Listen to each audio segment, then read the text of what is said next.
So జనవరి 1 నుండి 15 2025లో ఉన్న important current అఫైర్స్లో మనం కొన్ని డిస్కస్ చేసినాము లాస్ట్ క్లాస్లో. ఇప్పుడు మరికొన్ని చూద్దామండి. జనరేషన్ బీటా అని చెప్పేసి అంటామండి. జనరేషన్ బీటా, ఈ జనరేషన్ బీటా మనకు న్యూస్లో ఉంది. సో మరి ఏంది జనరేషన్ బీటా అని చెప్పేసి అంటే ఇక్కడ అంటే ఒక సంవత్సర కాలంలో ఇట్లా పుట్టేవాళ్ళు అనమాట. అంటే ఈ కొన్ని సంవత్సరాలు ఇప్పుడు ఫర్ ఎగ్జాంపుల్ 2025 to 2039 మధ్యలో పుట్టే వాళ్ళని పిల్లల్ని ఏమంటారు అంటే జనరేషన్ బీటా అని చెప్పేసి అంటాం. ఇంతకన్నా ముందు పుట్టిన వాళ్ళని, గతంలో పుట్టిన వాళ్ళని జనరేషన్ ఆల్ఫా అంటాం అనమాట. అలా మనకు న్యూస్లో ఉంది జనరేషన్ బీటా అండి. జనరేషన్ బీటా, బీటా కాదండి బీటా. మనమైతే పిల్లల్ని ఏంది బీటా అంటాం కదా, ఇది జనరేషన్ బీటా. బీటా ఓకేనా, బీటా అది బీటా, ఆల్ఫా బీటా గామా ఉంటాయి కదా, ఇట్లా అనమాట. ఈ జనరేషన్ బీటా అనేది ఏంటంటే 2025 జనవరి 1 నుంచి అని 2039 ఓకేనా డిసెంబర్ 31 వరకు ఇట్లా పుట్టిన పిల్లల్ని అందరూ కూడా జనరేషన్ బీటా అని చెప్పేసి అంటాం. అంటే ఇక్కడ describe children Born between 2025 and 2039 అనమాట. ఓకేనండి, గుర్తుపెట్టుకోండి. మన భారతదేశంలో మరి 2025 జనవరి 1న ఈ పుట్టినటువంటి ఎవరు తొలి జనరేషన్ బీటా ఒక బేబీగా గుర్తించబడిందంటే మార్క్ మ్యాక్ క్రిండిల్ అండి. మార్క్ మ్యాక్ క్రిండిల్ అండి. క్రిండిల్ గుర్తుపెట్టుకోండి ఫ్రెండ్స్. ఇది జనరేషన్ బీటాలో పుట్టినవారు ఎవరంటే ఇక్కడ మన దేశంలో ఫస్ట్ అనమాట. ఇక్కడ ఏ ప్రాంతానికి చెందినవారు వీరని చెప్పేసి అంటే మిజోరం అండి. మిజోరం. ఇప్పుడు మన దేశంలో ఇట్లా 100 ఇట్లా ఇప్పుడు మనకి ప్రపంచంలో 800వ బేబీ ఏంటి, 100వ బేబీ ఇట్లా అంటూ ఉంటారు కండి. అలా అదే విధంగా ఇక్కడ మన భారతదేశంలో జనరేషన్ బీటాలో భాగంగా ఫస్ట్ బేబీ ఎవరు జన్మించడం జరిగిందంటే మార్క్ మ్యాక్ క్రిండిల్, మిజోరంకి చెందినవారు.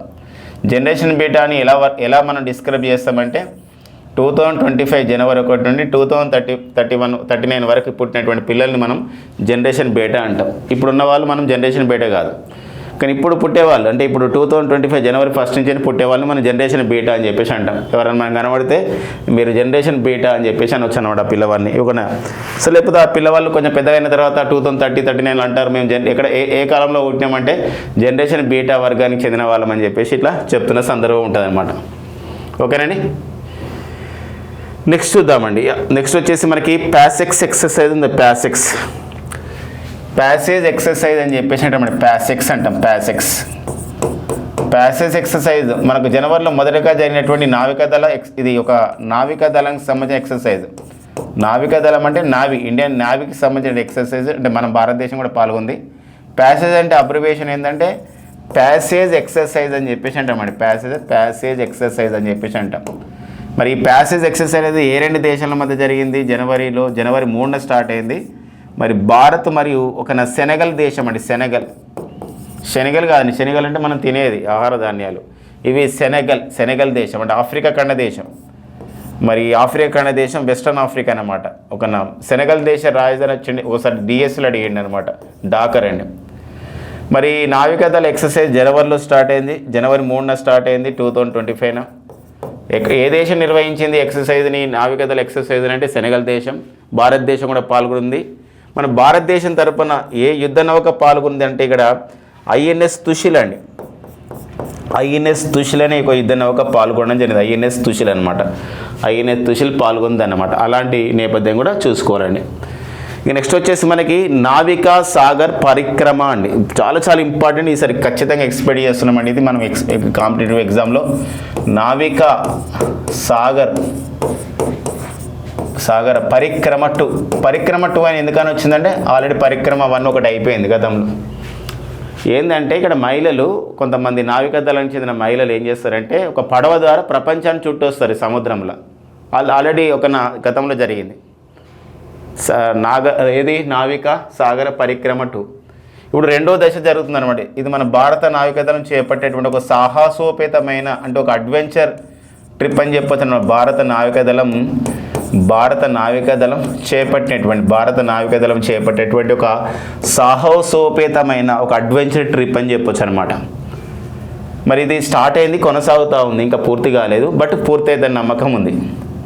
ఇది ఏ పడవను యూజ్ చేస్తున్నారంటే ఇప్పుడు స్టార్ట్ అయ్యి INSV Indian national sailing vessel అని చెప్పేసి అంటాం. మరి ఐఎన్ఎస్వి తరిణి అని చెప్పేసి ఒక నౌకను యూజ్ చేస్తున్నారు. ఐఎన్ఎస్వి తరిణి అనే నౌకను యూజ్ చేస్తున్నారు. ఇద్దరే మహిళలు వెళ్ళిరండి. వాళ్ళు లెఫ్టినెంట్ హోదాలో ఉన్నారు. Lieutenant Dilna and lieutenant Rupa. LT అంటే లెఫ్టినెంట్ అండి, లెఫ్టినెంట్ రూపా. సో నావికాదళంలో ఒక సంబంధించినటువంటి ఒక డిజిగ్నేషన్ అనమాట హోదా. చాలా చాలా ఇంపార్టెంట్ అండి. నావికా సాగర పరిక్రమ ప్రపంచాన్ని చుట్టడానికి, సముద్రం పైన చుట్టి రావడానికి ఐఎన్ఎస్వి తరిణి ద్వారా బయలుదేరినటువంటి భారత నావికాదళానికి చెందినటువంటి మహిళా అధికారులు ఎవరు, ఉమెన్ ఆఫీసర్స్ అంటే లెఫ్టినెంట్ దిల్నా అండ్ లెఫ్టినెంట్ రూపా అండి. నావికాదళం అంటున్నాం కాబట్టి రెండు విషయాలు మనం గుర్తుపెట్టుకోవాలి. డిసెంబర్ 4 జాతీయ నావికాదళ దినోత్సవం. జాతీయ నావికాదళ దినోత్సవం వచ్చేసి ఎప్పుడంటే డిసెంబర్ 4. అండ్ నెక్స్ట్ వచ్చేసి ప్రస్తుతం మన భారత ప్రధాన నావికాధికారి, chief of the naval staff వచ్చేసి ఎవరంటే అతనే అడ్మిరల్ ఏం పేరంటే అడ్మిరల్ దినేష్ కుమార్ త్రిపాఠి, డికే త్రిపాఠి అనేవారు. సో మనకి ప్రస్తుతం భారత ప్రధాన నావికాధికారిగా పనిచేస్తున్నారు అనమాట. ఓకేనండి. సో ముగ్గురిని ఖచ్చితంగా గుర్తుపెట్టుకోవాలి మనకు త్రివిధ దళాల్లో. ఒకటి వచ్చేసి మనకి నేషనల్ ఆర్మీ డే ఉంటుందండి. సో నేషనల్ ఆర్మీ డే అంటే జాతీయ సైనిక దినోత్సవం. నేషనల్ ఆర్మీ డే వచ్చేసి మనకి జనవరి 15 అండి. జనవరి 15 మనకి నేషనల్ ఆర్మీ డే. అండ్ ఇంకొకటి మనకి నేషనల్ ఎయిర్ ఫోర్స్ డే అంటే జాతీయ వైమానిక దళ దినోత్సవం. జాతీయ వైమానిక దళ దినోత్సవం వచ్చేసి ఎప్పుడని చెప్పేసి అంటే ఇక్కడ ఎప్పుడు తెలుసా అంటే అది అక్టోబర్ 8 అనేది మనకి అలా నిర్వహిస్తాం నేషనల్ ఎయిర్ ఫోర్స్ డే. ఇంకోటి నేషనల్ నేవీ డే. జాతీయ నావికాదళ దినోత్సవం ఎప్పుడంటే డిసెంబర్ 4 అండి. ఇవి నేర్చుకోవడమే కాదు, వీటికి ఈ సంబంధించిన త్రివిధ దళాలకి అత్యున్నతమైన అధికారులు కూడా తెలుసుకోవాలి. ప్రస్తుతం మన భారత ప్రధాన సైనిక అధికారి, chief of the Indian army staff వచ్చేసి జనరల్ ఉపేంద్ర ద్వివేది అండి. ఎవరండి? జనరల్ ఉపేంద్ర ద్వివేది. జనరల్ ఉపేంద్ర ద్వివేది అండి. General Upendra Dwivedi. And national air force day October 8 మన ప్రస్తుత భారత ప్రధాన వైమానిక అధికారి, chief of the air force staff వచ్చేసి ఎవరని చెప్పేసి అంటే వారు air chief marshal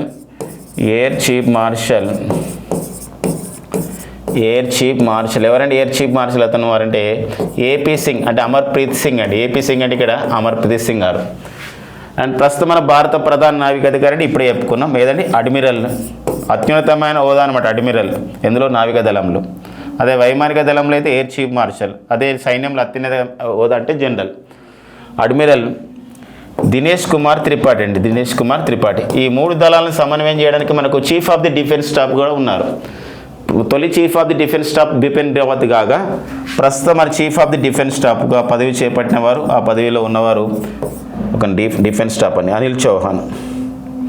chief of the defence staff అండి. గుర్తుపెట్టుకోండి ఈ ముగ్గురు త్రివిధ దళాలని. అంటే త్రివిధ దళాలు అంటే ఇక్కడ ఏంటంటే ఆర్మీతో పాటు ఇక్కడ నేవీ, తర్వాత నెక్స్ట్ వచ్చేసి మనకి ఆర్మీ అంటే army, navy and air force. So ఈ త్రివిధ దళాల సమన్వయం గురించి మనకి ఈ త్రివిధ దళాలకు సుప్రీం కమాండర్ అంటే ఎవరంటే మనకి రాష్ట్రపతి ఉంటారు. కానీ సమన్వయం చేయడానికి మాత్రం ఎవరు ఉంటారంటే ఇక్కడ సిడిఎస్ అంటారండి. సిడిఎస్ అనగా chief of the defence staff.